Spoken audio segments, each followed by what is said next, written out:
की जय, बोलो ಭಾರತ್ ಮಾತಾ ಕಿ ಜೈ. ಹೊಸಪೇಟೆಯಿಂದ ಆಗಮಿಸಿದ ನನ್ನ ಸಹೋದರಿ ಹನುಮಕ್ಕ, ಶಿಳ್ಳಿಕಲ್ ಸಮಾಜದ ಉಪಾಧ್ಯಕ್ಷರಾದಂತ ಶ್ರೀಮತಿ ಹನುಮಕ್ಕ ಮಂಜುನಾಥ್ ಅವರು ಕೂಡ ವೇದಿಕೆ ನಿರ್ದೇಶಿಸಿ 2 ಮಾತುಗಳನ್ನ ಹೇಳಬೇಕಾಗಿ ಅವರಲ್ಲಿ ವಿನಂತಿಯನ್ನು ಮಾಡ್ಕೊಳ್ತಾ ಇದ್ದೇನೆ. ನನ್ನ ಹೆಸರು ಹನುಮಕ್ಕ ಅಂತ. ನಮ್ಮ ನಾಗಪ್ಪ ಮತ್ತು ರೇಣುಕಮ್ಮ ಮಗಳಾದಂತ ಅಲ್ಲಾಪುರ ಗ್ರಾಮದ ಒಂದು ಹೆಣ್ಣು ಮಗನ್ನ ಬೆಂಗಳೂರಲ್ಲಿ ದುಡಿಯಲಿಕ್ಕೆ ಹೋದಾಗ ಪಾಪ ಒಬ್ಬಳೇ ಮಗಳನ್ನು ಬಿಟ್ಟು ಇವರು ದುಡಿಯಲಿಕ್ಕೆ ಹೋಗಿದ್ರು. ಅವ ದುಷ್ಕರ್ಮಿ ಬಂದು ಯಾರೋ ಇಬ್ಬರು ಮನೆ ನುಗ್ಗಿ ಅವಳನ್ನ ಅತ್ಯಾಚಾರ ಮಾಡಿ ಸಿಲಿಂಡರ್ನಿಂದ ಕೆಳಗೆ ಹೊಡೆದು ಆ ಸಿಲಿಂಡರ್ ತಗೊಂಡು ಪರಾರಿಯಾಗಿದ್ದಾನೆ.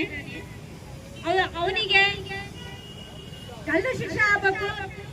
ನಿಮ್ಮ ಸರ್ಕಾರ ಕಡೆಯಿಂದ ಗಲ್ಲು ಶಿಕ್ಷೆ ಆಗ್ಲಿಲ್ಲ ಅಂದ್ರೆ ನಮ್ಮ ನೊಡಾರು ಒಟ್ಟಿಗೆ ಬಿಡ್ರಿ, ನಾವೇ ಓಡಾಡ್ಸಿ ಹೊಡಿತೀವಿ ಅವನ್ನ.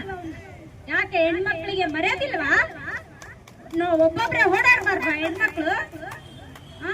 ಮಾನ್ಯ ಮುಖ್ಯಮಂತ್ರಿಗಳಲ್ಲಿ ಮನವಿ ಬೇಡುತ್ತೇನೆ, ನಿಮ್ಮ ಸರ್ಕಾರ ಇದ್ದಿದ್ರೆ ನಿಜ ಆದ್ರೆ ಅವನಿಗೆ ಗಲ್ಲು ಶಿಕ್ಷೆ ಹಾರಿಸಿ ಪರಿಹಾರ ಕೊಡಿಸಿ, ಆ ಕುಟುಂಬಕ್ಕೆ ಪರಿಹಾರ ಕೊಡಿಸಿ. ಮತ್ತು ನಮ್ಮ 49 ಅಲೆಮಾರಿ ಸಮುದಾಯದ 7 ಜನರ ಮೇಲೆ FIR ಆಗಿರುವ ನಿಮ್ಗೆಲ್ಲ ಗೊತ್ತಿದೆ, ಮತ್ತೇನು ಹೇಳೋದು. 49 ಸಮುದಾಯದ ಮುಖಂಡರ ಮುಂದೆ ಹೇಳ್ತೇನೆ, 7 ಜನರ ಮೇಲೆ FIR ಆಗಿದೆ. ಜಿ ಪಲ್ಲವಿ ಅವರು ಮತ್ತು ಅನಂತ್ ಕುಮಾರ್ ಅವರು